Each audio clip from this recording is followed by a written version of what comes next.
Ce fut Jeannot qui découvrit l'œuf. Il jouait aux billes avec Petit Pierre et Jean-Paul pendant l'interclasse.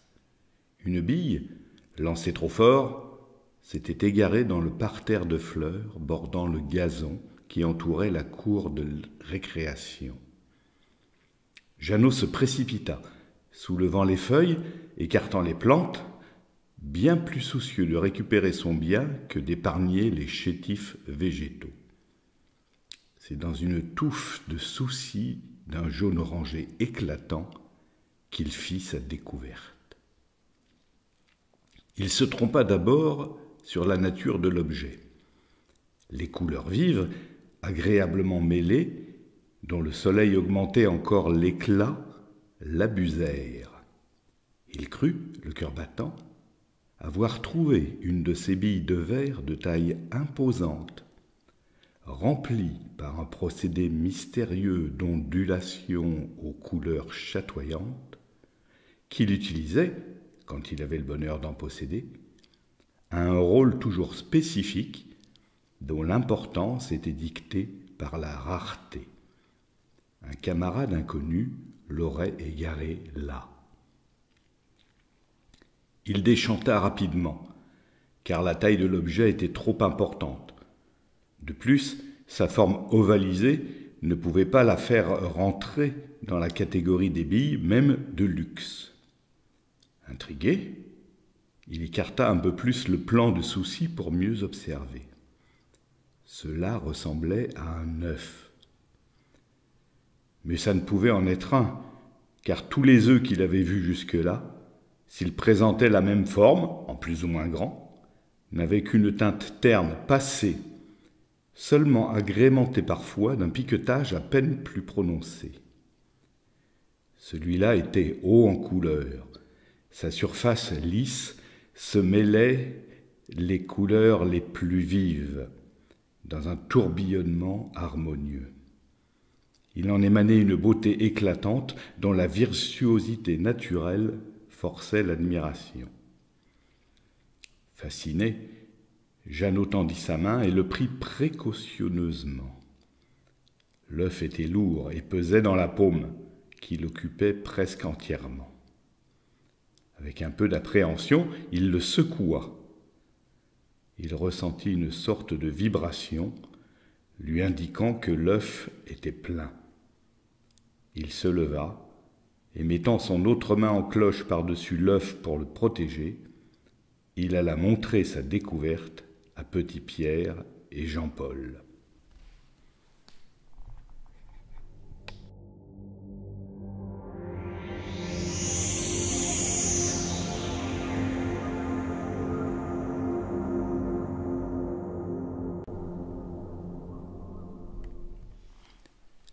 Les garçons restèrent bouche bée. « Que c'est chouette !» s'éclama Petit Pierre. « Mais qu'est-ce que c'est ?»« Bah, c'est un œuf, tu vois bien. »« Ça va pas, non ? Un œuf, ça n'a jamais eu toutes ces couleurs. »« Peut-être que quelqu'un l'a peint. »« Sûrement pas. Si c'était de la peinture, ça se verrait. On voit bien que les couleurs font partie de la coquille. » Et dites donc, vous en connaissez des oiseaux qui pondent des œufs comme ça ?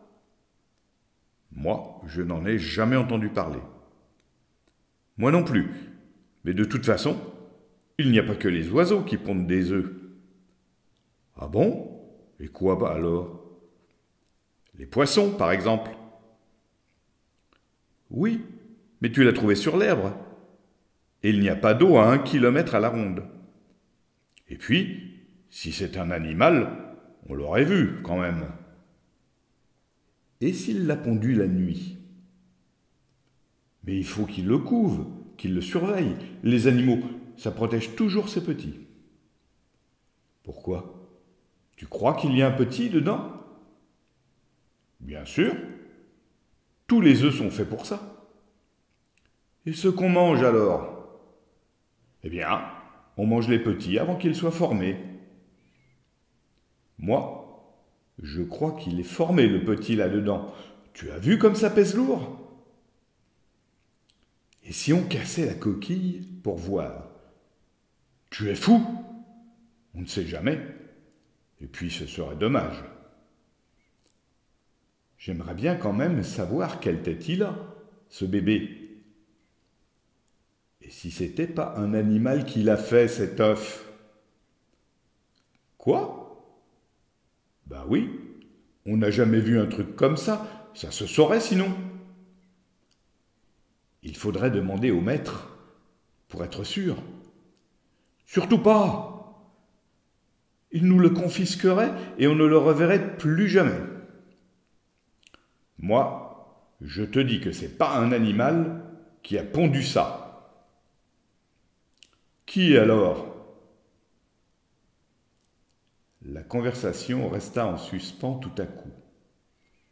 Les trois gamins contemplèrent la merveille avec des yeux remplis d'interrogations admiratives. Quel était cet œuf incroyable déposé dans la cour de l'école et pourquoi? C'était comme un morceau de rêve parachuté brusquement dans leur réalité, avec ses charges de chimères et d'émotions, mais pourtant bien tangibles. Œuvre d'une subtile beauté troublante de mystère que contemplaient trois gosses, fascinés par ses chatoiements féeriques et désorientés par son origine énigmatique.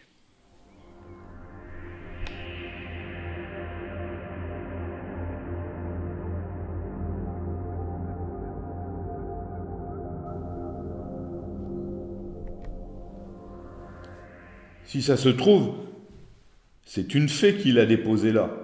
Mais non, les fées, ça n'existe pas. C'est bon pour les petits. Alors, moi, je sais. Ah bon? C'est quoi? C'est un martien qui l'a fait. Elle est bien bonne celle-là. Et pourquoi? Moi j'y crois aux martiens. D'abord, on a des preuves qu'ils existent. Oui, mais ils pondent pas d'œufs, c'est pas des oiseaux. Et pourquoi ils pondraient pas d'œufs?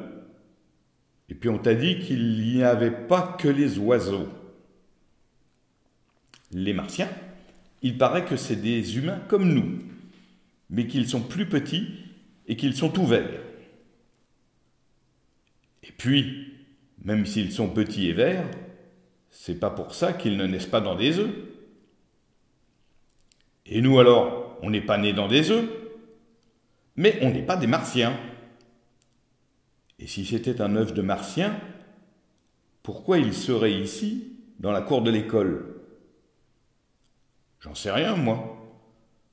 Les parents l'ont peut-être oublié. Ils sont venus ici pour explorer, la nuit, et l'œuf est tombé de leur soucoupe.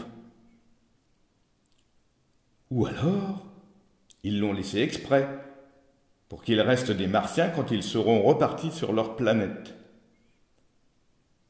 Tu sais ce qu'on pourrait faire? Non. Eh bien, on garde l'œuf et on attend. Si les parents l'ont laissé là, c'est qu'il va s'ouvrir et on verra le martien. S'il est tombé, les parents ne pourront pas le couver. Et s'il n'est pas ouvert dans quelques jours, on pourra l'ouvrir nous-mêmes et voir. C'est sûr. Mais moi, je crois qu'il est tombé et qu'il ne va pas s'ouvrir. Il vaut mieux attendre. Comme ça, on saura vraiment. Sa phrase fut interrompue par une grande ombre qui le recouvrit tout à coup. Ils se retournèrent. C'était le maître d'école qui les regardait d'un air courroucé. Il faut dire qu'absorbés par leurs palabres, ils n'avaient pas entendu la fin de la récréation sonner. Le maître les tança vertement.